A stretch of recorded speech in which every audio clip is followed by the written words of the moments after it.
Welcome to Positively Oriented. My name is Ben, and I am the host of all of these interviews.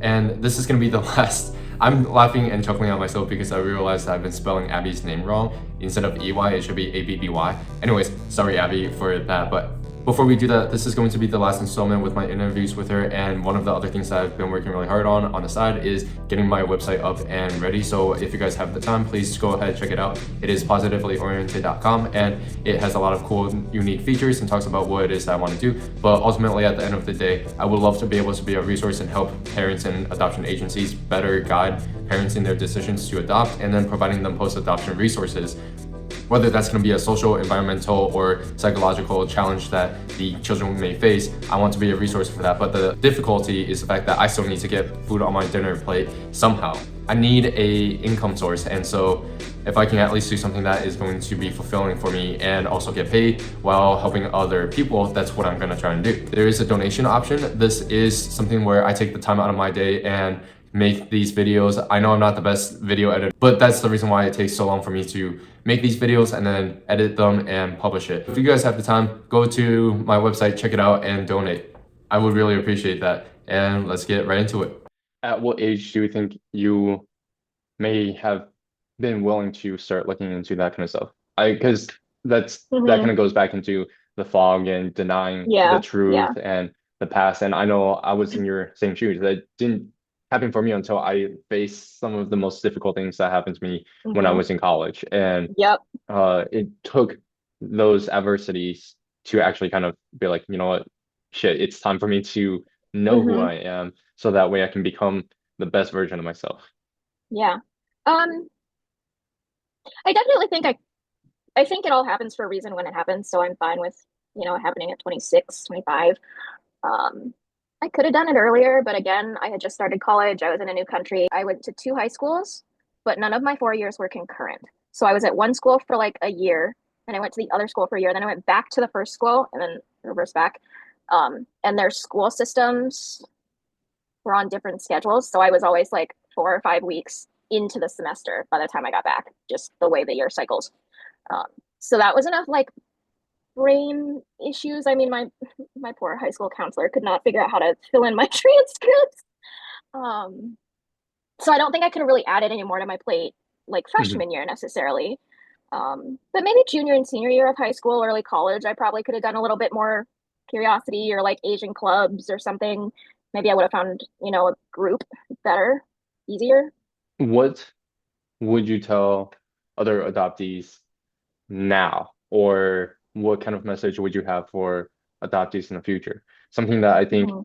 um, and this is me, if I was a betting man and I had to put a prediction on current future trends, Yeah. there has been a huge shift in populations where in the more educated, higher income families are actually having per birth rates per family has Mhm. declined Yep. to one. Yep. And in some areas, it's even less than one. So I can definitely see a demand for increased adoption rate. In my eyes, I see that we're going to need more resources for families and for Yeah. these How adoptive to do it children. right. If Eh, I mean, is there a right? Who knows? Right. But do it as ethically as possible. Yeah. Um, what would I say? Um, I think it's again along the lines of don't. And this being said, it's like, are they transracial? Is there a racial factor? Because that is a huge thing. Um, because if you, again, I've never had the biological mirroring in my life. There are transracial adoptees who have the biological mirroring if they're a twin or if their family adopted like a second sibling. Whether or not you're related, you still have another Asian in the household. I never had that. I was supposed to, but it never happened. So I think the racial part of it, as much as we need to remove race from adoption, and it just needs to be a do it for the Mhm. child's sake, for their safety, the home impacts. If the child can stay with their biological family, I do think that is probably best. Whether that's somehow we get like better health supports or community funding, something, and then people are going to be all up in arms because where do we get that money?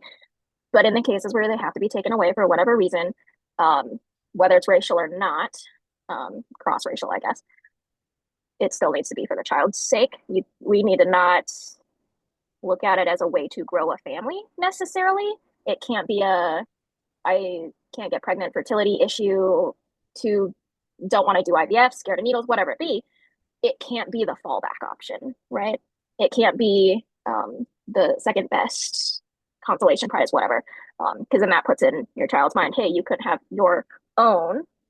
Hmm. Um, so here I am, right? That does a lot for the psyche. Um, so that's kind of probably what I would say is like, be careful of how you phrase things. Hmm. Saying no offense meaning, it's like, well, now I'm going to take offense. Um, so yeah, just Yeah. being mindful of how you state, even if it's a fact, that's fine. But there's a way to be factual and blunt without being mean about it. Right. And then you think of the age of the child and how do you talk to them? Is it picture books and things like that, or is it we're full adults? Let's have sit down and have an actual conversation, right? Are we doing this? How do you process information? Are you better doing things with your hands while you're talking, right? Do you just want to sit down and have a face to face? Do you want to go out for a meal? It's like pick your moments, man. Don't just randomly driving in a car or corner somebody and say, "Hey, let's have this really deep conversation." They're not in the mindset for it. Yeah. Um, yeah, so just kind of be mindful of everybody involved. I see. So I have two last questions. Hmm. The first of the last question is, have you seen Kung Fu Panda 1 and 2? And what are your thoughts around that if you have seen it? Because it was a lovely film that Uh-huh. I think for me it was hugely resonating because of Yeah. that aspect of found family and identity and Hmm. Poe just having that realization at the end of Kung Fu Panda 2 where he's like, King's my dad. It doesn't Yeah. matter where he came from. At the Yeah. end of the day, I'm happy knowing that he was there for me. Yeah. I agree with that sentiment entirely. It's just more love, which I think is great. It's more community. It's more people in your life. Not that we're, counting heads or anything. Um, but it's just building that community and having your people. It's like, are you a bird? Cool, you're a bird. Are you American and white? All right, cool. Join the family. Let's go. I am in all of the biological testing databases, whatever you want to call them. So maybe one day. I'm not in reunion currently, but who knows? I would be open to it. Hmm. Um, and I don't necessarily know how I would feel about it. I think currently, right now, it's more of a fictional fantasy dream, big sparkly shiny bubbles around it and everything like that. But in reality, I understand that reunion is its own box of chocolates. Some people want to have a full-on relationship with their biological family. um, some people want to just hi, you exist, cool, great. um, Other people are kind of in between, like I want to know who I look like, I may or may not want to know a little bit of health information. um, but I don't need to talk to them, every week or whatever. So I don't know where I would fall on that scheme of things. Hmm. Um, as we're talking about Poe finding his biological father and then learning the story of his origins and being found in the fruit basket. That's the other thing that I think would be really interesting. It would probably break my heart and I would need copious amounts of therapy. But to know my origin stories would be really cool just because all of my paperwork says found at train station. And Yeah. then I did my like research study or whatever it's called. And they're like, oh, yeah, 9 times out of 10, your information is falsified when it looks like XYZ. My paperwork looks like XYZ. Um, like I've kind of been wrestling with that my paperwork is probably falsified to a large degree.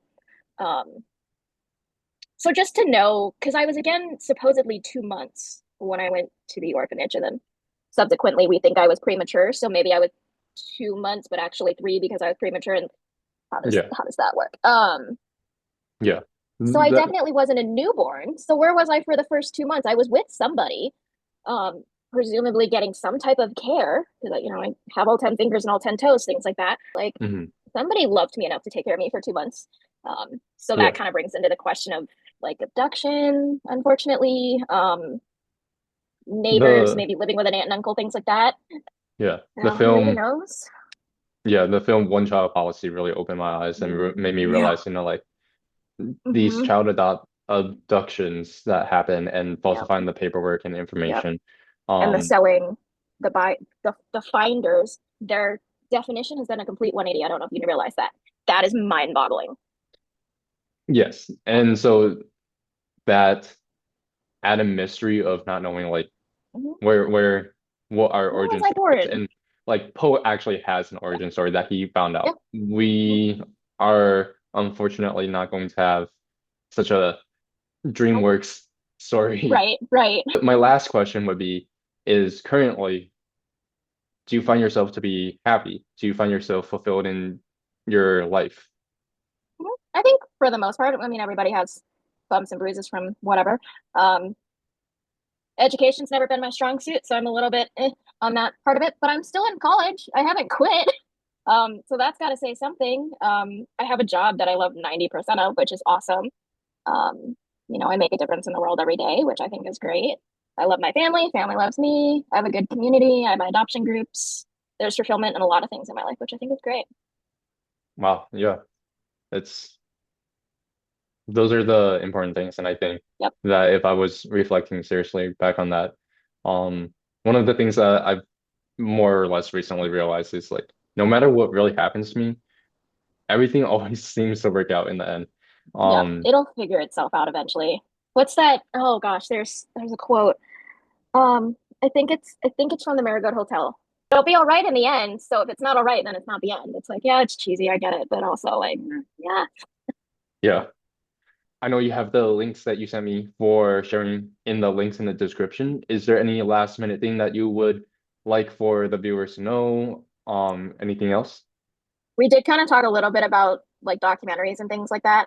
I would also recommend for the adoptees, but Chinese adoptees specifically, Messages of an Unknown Mother, Chinese Mother. The book, Mei Fong, I believe, is the author. Yeah, look the author up, but that book will break your heart. It's horrid, but it also opened my eyes. It's written by a Chinese reporter, and she Mhm. interviews the biological families, and kind of hears their stories and their side of it. So if you want more of the biological side of it, um, like times and things, those stories are, yeah. Okay. Um, those documentaries and things like that, if you want, definitely send it to me so then I can Sure. also put that into the description. And I hope you guys enjoyed the video with Abby. Again, I want to give her a huge shout out and thank you for joining on to the channel. If you guys want to share your stories, please comment and let me know what you guys would like to talk about. Or if you guys are families that are looking for advice, please reach out to me. And as always, stay safe, have fun. I'll catch you in the next one. Peace. Oh, and like and subscribe.